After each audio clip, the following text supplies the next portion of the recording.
নমস্কার। অমর 19-এর ভাষা শহীদ দিবসে এখানে উপস্থিত প্রত্যেককেই রামানুজ গুপ্ত চ্যারিটেবল ট্রাস্ট তথা রামানুজ গুপ্ত ডিগ্রি কলেজের পক্ষ থেকে জানাই রক্তিম অভিবাদন। 1961 সালের আজকের দিনে এই স্টেশন চত্বরে 11টি তরতাজা প্রাণ তাদের আহুতি দিয়েছিল মাতৃভাষা রক্ষার জন্য।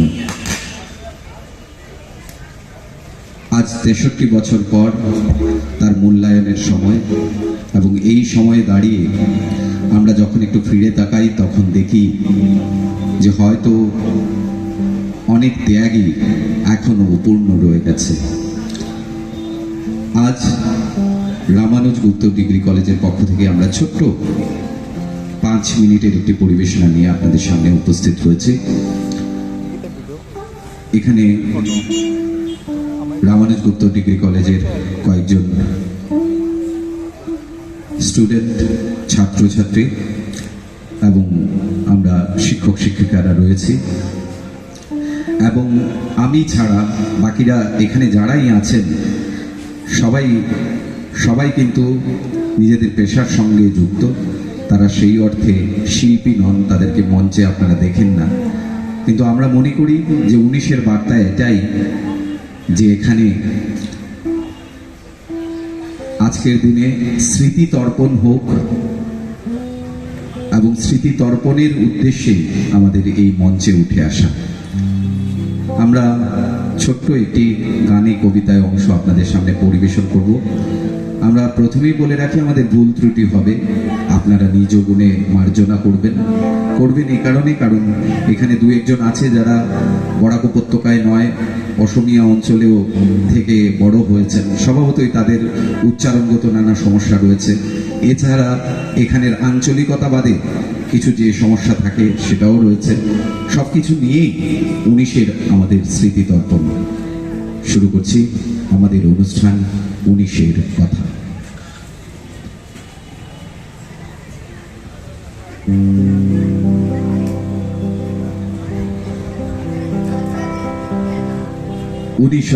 সাল গোটা বিশ্ব তখন বিশ্বকবি রবীন্দ্রনাথ ঠাকুরের জন্ম শতবর্ষ উদযাপনে ব্যস্ত। হ্যাঁ, সেই বিশ্বকবি যার সৃষ্টি ও সৃজনে ভর করে দুনিয়া জুড়ে অনন্য আসনে আসীন হয়েছে বাঙালি। সেই রবীন্দ্রনাথ যিনি সব ভয়কে জয় করে শিখিয়েছেন এগিয়ে চলার মন্ত্র।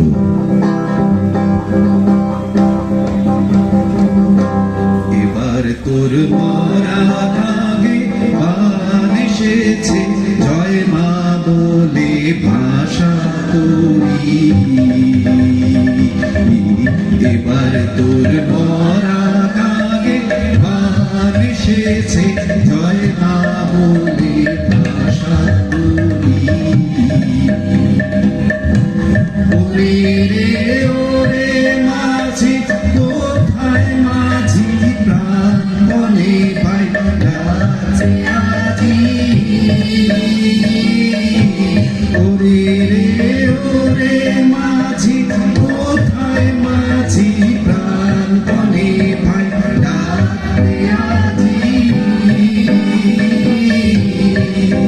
তোরা সবাই মিলে বৈঠারে রে,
বেদি ওরে ও তরু নিশান ওরে ও তরু নিশান বাজা তোর প্রলয় বিশান ধ্বংস নিশান পুরো প্রাচীর প্রাচীর বেদি কার রইল কপাট কার রইল কপাট ভেঙে ফেল করলে লোপান রক্ত জমাট শিকল পূজার ভাষণ বেদি রক্ত জমাট শিকল পূজার ভাষণ বেদি ওরে ও তরু নিশান ওরে ও তরু নিশান বাজা তোর প্রলয় বিশান ধ্বংস নিশান পুরো প্রাচীর প্রাচীর বেদি কার রইল কপাট কার রইল কপাট কার রইল কপাট শিল্প সংস্কৃতি সৃজনে সমৃদ্ধ জাতি বাঙালি আর তার ভাষা বাংলা। অথচ ইতিহাসের প্রহসন দেখুন, সেই বাংলার উপরেই আঘাত আনা হলো 1961 সালে, যখন কবিগুরু জন্ম শতবর্ষ। কবির ভাষায় বাংলা ভাষায় মাতৃভাষায় কথা বলার অধিকার ছিনিয়ে নিতে আসাম রাজ্যে জারি হলো কুখ্যাত ভাষা সার্কুলার। সেই সার্কুলার প্রত্যাহারের দাবিতে বরাক উপত্যকা জুড়ে শুরু হলো একের পর এক আন্দোলন। সেই আন্দোলনের একটা তিথি ছিল 19শে মে। সেদিন শিলচর রেল স্টেশনে রেল রুখতে গিয়ে দমন নীতির শিকার হন